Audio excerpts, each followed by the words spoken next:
เบิ่งขึ้นเยี่ยมยามเพื่อนเพิ่นก่อนเออเฮือนก็บ่มีโอ้โกมีแต่เฮือนแล้วบ่มีทุกข์ยากอีนี่ เออเพื่อนเพิ่นพิลึกกันเลย สาวเฮาเลย อันใดลูกสาววะน่ะโดยโอ้สะอาดลี่เฮือนเพิ่นเมียนคักอะไรเกี่ยงคักอะไรอยู่หาคนแน่นอนเฮือนหลังนี้เจ็ดคนผู้ห้ยขึ้นหลายแท้ไปใช้หมดล่ะไปเล่นเออนัดไปเล่นแล้ว ไปลินแล้ว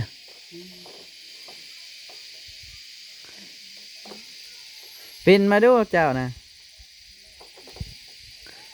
ปินหน้าออกพุ่นอีกแล้วนางโดดิซิโดโดซาบันแห้ง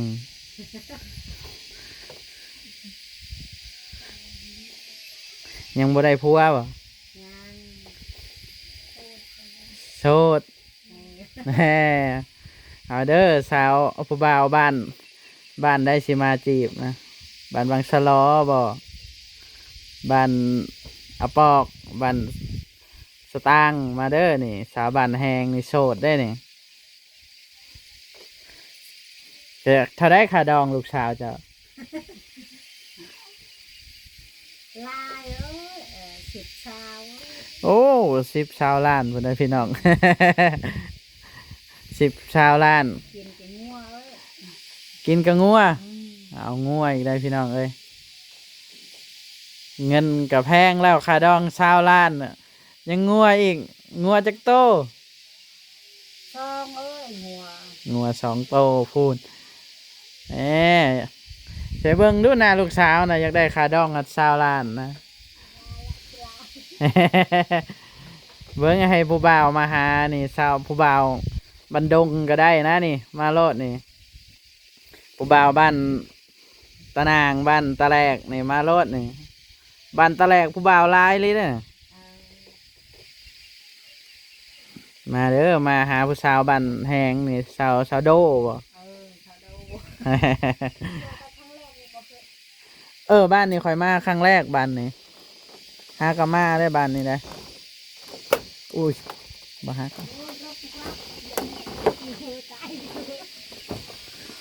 โอ้มีพักมียังได้บ่ฮักบ่ปลูกพักเด้อยู่เทิงเห็นผักบัวผักหอมเรือนครัวได้เนาะเด้ลูกสาวเพิ่น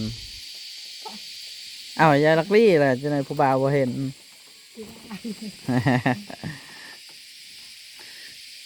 เพื่อนก็อยู่สูงเนาะนำกินก็บ่มีตักตะไคร้นำกินกับไปตักไก่เนาะตำข้าวตลอดน้ำห้วยโอ้ตำข้าวคู่มือ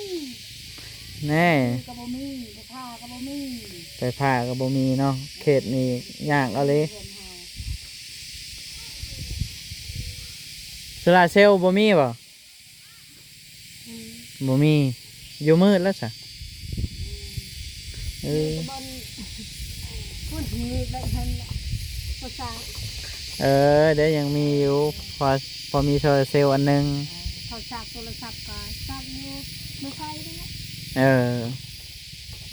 บ้านนี้บ่มีไฟฟ้าเด้พี่น้องเอ้ยบ้านนี้ก็เป็นบ้าน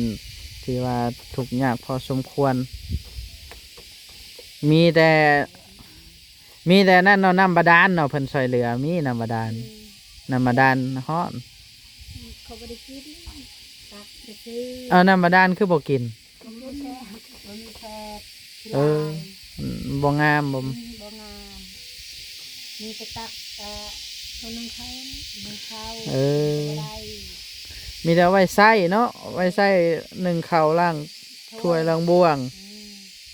ก็กินแล้วมีแต่ตักน้ำห้วยอยู่ผู้พุ่น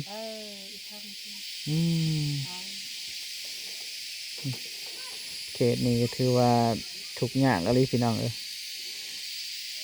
สนทางมาครับบ่แม่นง่ายบ่าวสิทธิ์มาโอ้มีเกลือขึ้นมาทุกงาแห้งกระเตกแล้วเนาะประเภทเกลือแป้งนัวนี่คัน อยากได้ก็ต้องไปซื้อในเมืองพุ่นแหล้วเนาะ โอ้ โอ้ โดนเนี่ย บัดนี้หาเงินได้บัดนี้ เขาไม่หาเงินยังขายชามขายไว้ เออ หาสารหาหยังขายเนาะมันบอกหาวายขาย เพื่อน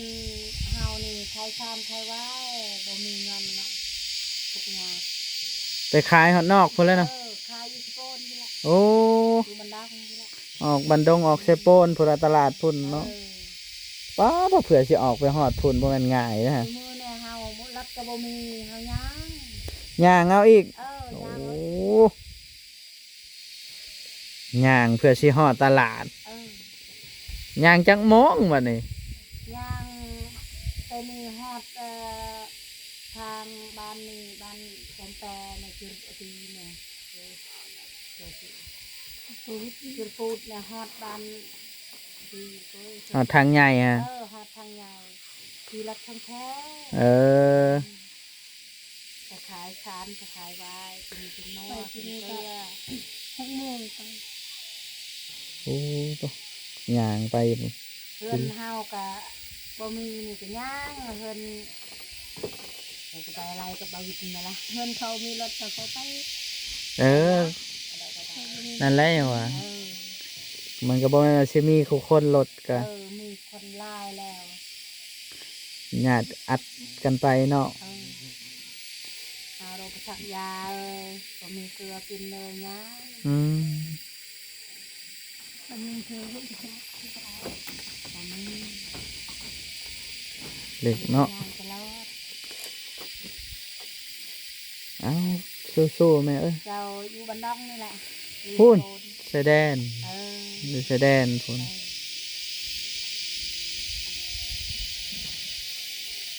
อ้าวขอบใจแม่เอ้ย กินข้าวก็ ได้แล้วขอบใจหลาย เออ ๆ มานี่ก็ มีอาหารกิน กินแต่หน่อไม้ลูกเอ้ย เออหน่อไม้บ่ กินแต่หน่อไม้แหละบ่มีอาหารหยังก็อยู่นี่ เออ อยู่เถิกนี่ ได้แล้วขอบใจ กินแล้วกินมาจากบ้านวังสะลอพุ่น เออ คันว่าบ่ได้กินเลยสิหนังกินนี่ดอก เออ ขอบใจละเท่านี้แล้วขอบใจหลายๆแม่เอ้ย เ